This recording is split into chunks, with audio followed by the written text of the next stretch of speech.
बिस्मिल्लाहिर्रहमानिर्रहीम। अस्सलाम वालेकुम नाज़रीन, मैं हूं नवी सती और आप देख रहे हैं कैपिटल वन टीवी। आज बहुत ही अहम जो एक पेशरफ्त हुई है, चीज़ें सामने आई हैं।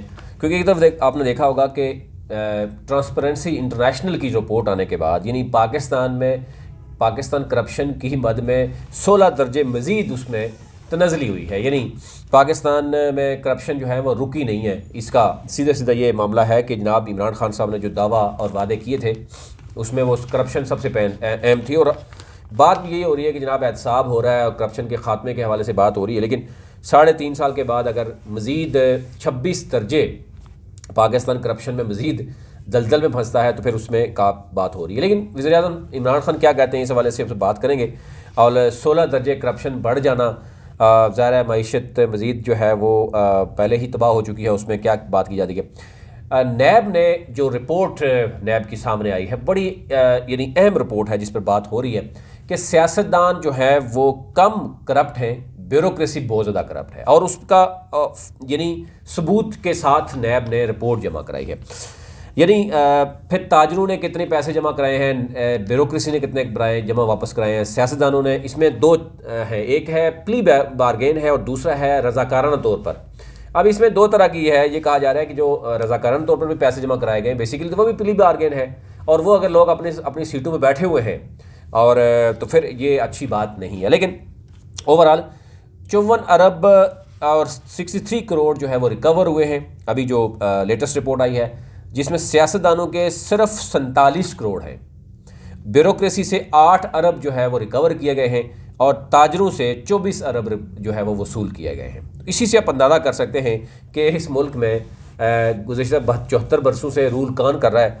ज़ाहिर है सियासतदानों के हवाले से बात तो होती है कि सियासतदानों के कहने पे ही सारा कुछ होता है और ब्यूरोक्रेसी जो है वो नहीं करती। लेकिन अब उसको राय को तब्दील करने की कोशिश की जा रही है और ये भी देखा जा रहा है कि रिकॉर्ड भी जो चीज़ सामने आती है। अब ज़ाहिर है जो अगर 8 अरब जिन ब्यूरोक्रेट से वापस लिए गए हैं, वो प्ली बारगेन हो, वो रज़ाकाराना तौर पर हों या उनको पकड़ने के बाद किए हों, उनको क्या सज़ा दी गई है, पहली बात यह है। और दूसरा, ताजरों से 24 अरब भी इकट्ठे किए गए। फिर इसी तरह 21.68 यानी तकरीबन 22 अरब जो है वो दीगर बाकी जो मिले जुले यानी मिसलिनियस जो इश्यूज़ हैं उन से निकाले गए। ये अदाद शुमार जो है वो नैब ने बाकायदा तौर पर जो है वो जमा करवाया है। और अब पोजीशन यह है कि कोरोना की वजह से आपको पता ही है कि चेयरमैन नैब जो हैं जावेद इकबाल, डॉक्टर यास्मीन राशिद समेत यानी दोनों उनके समेत जो है वो अभी तक तकरीबन 6000 के करीब अफराद मुतासर हो रहे हैं। अमवात भी बढ़ रही हैं, 15 अमवात हुई हैं। और इसी तरह जो है वो आपने देखा होगा कि SOPs को भी सख्त किया जा रहा है। अच्छा, अब इसकी अगर मैं आपको थोड़ा सा डिटेल बताऊं कि जो 16 दर्जे करप्शन भी बढ़ गई है उस पर बड़ी बात हो रही है।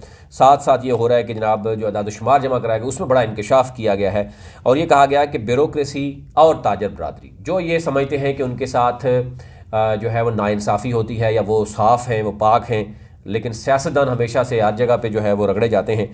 तो उनसे अदाद शुमार में जो रिकवरी सामने आई है वो जनाब मैंने बताया आपको कि 54.63 यानी तकरीबन 55 अरब जो है वो सियासतदानों से बरामद हुए हैं। सियासतदानों ओवरऑल जो इकट्ठे किए गए हैं उसमें 47 करोड़ रुपए जो है वो सियासतदानों से वसूल किए गए हैं। और इसी तरीके से जो है वो 8.17 अरब रुपए ताजरों से और 24.31 ताजरों से और ब्यूरोक्रेट से 8.17 अरब रुपए इकट्ठे किए गए हैं। और ओवरऑल जो बताया गया है कि कुल रकम 19.12 बिलियन रुपए रज़ाकाराना तौर पर जो है वो जमा हुई है और 35.51 बिलियन रुपए जो है वो प्ली बारगेन के जरिए है। तो अब ये कहा जा रहा है कि जो 19 या 35 ये दोनों प्ली बारगेन में ही शामिल होना चाहिए और इसमें जितने भी ब्यूरोक्रेसी या ब्यूरोक्रेट्स या अफसरान बैठे हैं रज़ाकाराना तौर पर पैसे दे के या प्ली बारगेन करके, तो इसका मतलब है एक तो उन्होंने तस्लीम भी कर लिया और फिर ये है कि पूरी कौम को पूरे पाकिस्तान में एक दफ़ा जो है वो फिर NRO दे दें सबको कि जनाब पैसे वापस जमा करा दें और वो भी फ्रेश हो जाएं और अपनी जगह बैठ के काम कर सकें। इसमें बहुत सी चीज़ें हैं। अब ये कहा जा रहा है कि सियासतदानों ने सिर्फ 5 करोड़ रुपए रज़ाकाराना तौर पर जमा कराए हैं, बाकी जो है वो 42 करोड़ प्ली बारगेन के जरिए ये सियासतदानों से आए हैं, यानी 47 करोड़ सियासतदानों से बरामद हुए।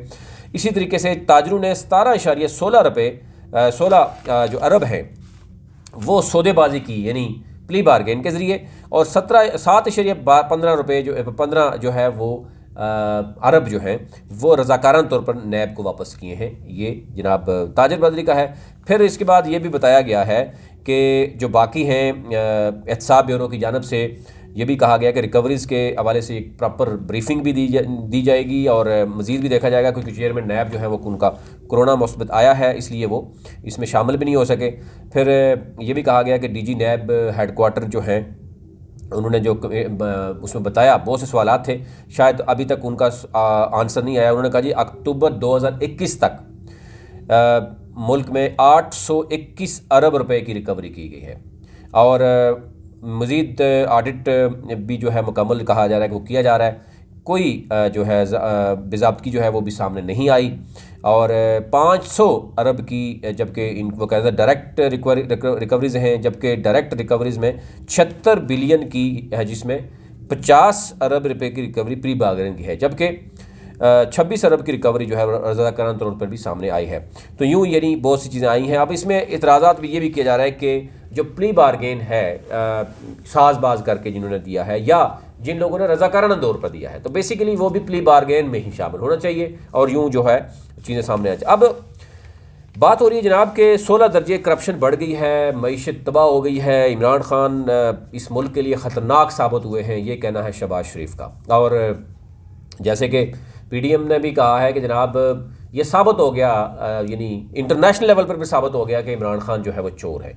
अब ज़ाहिर है इमरान खान कब तक जो है वो ये बात करते रहेंगे कि मैं करप्ट नहीं हूँ, मैं जो है वो करता रहूँगा। डेफिनेटली जब उनकी पर टीम है, अब ये जो ट्रांसपेरेंसी इंटरनेशनल या नैब की जो तहकीकात या नैब के जो डाटा सामने आया है, उसके बाद बड़ा आसान हो जाएगा कि देखना भी कि जनाब कितने लोग हैं जो रज़ाकाराना तौर पर पैसे देकर भी यानी वो साबित हो गए और वो फिर भी अपनी अपनी जगहों पे बैठे हुए हैं।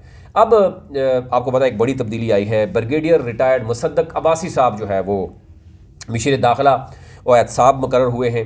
अब देखना ये होगा कि उनके हवाले से दो तरह की राय रखी जा रही है। एक तो कहा जा रहा है कि क्योंकि वो डीजी नैब रहे हैं, उसके बाद ओहदा जब शहजाद अकबर ने खाली किया तो वो एक रेलेवेंट बनना चाहिए था, तो वो मोस्ट रेलेवेंट थे और उनको लगाया गया है।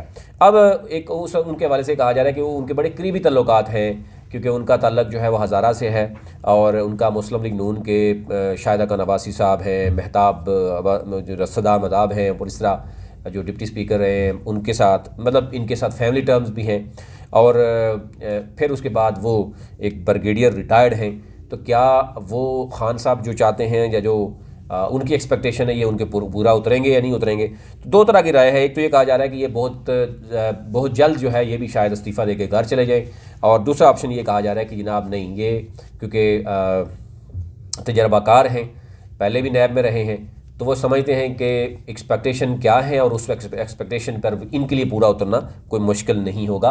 आगे आने वाले दिनों में तकरीबन 1 साल बाकी है जिस पर देखा जाएगा कि किस तरीके से इनको काम करना होगा। लेकिन ये कहा जा रहा है कि ये ओहदा कंट्रोवर्शियल हो जाता है और ब्रिगेडियर साहब क्योंकि वो फेमिलियर नहीं है, वो मीडिया पे ज़्यादा नहीं आएंगे। जैसे शहजाद अकबर साहब फिक्स मैच किया करते थे, चंद ही चैनल पे जाया करते थे, उन पर ये भी इल्ज़ाम थे। लेकिन ब्रिगेडियर साहब के हवाले से ये कहा जा रहा है कि वो मीडिया के सामने शायद उस तरीके से नहीं सामने आएंगे और उस पर भी शायद तहफ़्फ़ुज़ात अगेन पीटीआई को ही होंगे, जो कि शायद अगेन फिर इनके लिए चलना मुश्किल हो जाएगा। ये ओवरऑल सूरत थी, आप तक रखनी थी।